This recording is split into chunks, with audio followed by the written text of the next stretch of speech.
నిజానికి ముగ్గురు దేవుళ్ళు ఉన్నారని నమ్మే క్రైస్తవులకి ఎన్ని రకాల విశ్వాసాలు ఉండాలి? ఈయనకి నచ్చినట్టుగా ఒక రకం ఉండాలి, ఈయనకి నచ్చినట్టుగా ఒక రకం ఉండాలి, ఇంకొక ఆయనకి నచ్చినట్టుగా ఇంకో రకం ఉండాలి. అంటే ముగ్గురు దేవుళ్ళు ఉంటే 3 రకాల విశ్వాసాలు ఉండాలి.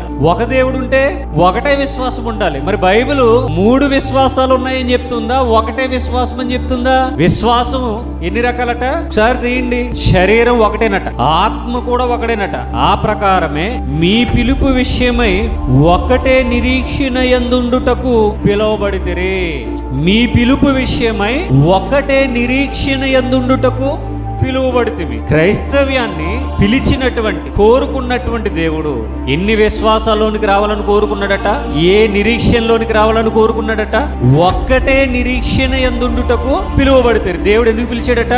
ఒకటే నిరీక్షణ కలిగి ఉండడానికే పిలిచాడట. 2 నిరీక్షణలు, 3 నిరీక్షణలు, 4 నిరీక్షణలు కలిగి ఉండడానికి పిలవలేదట.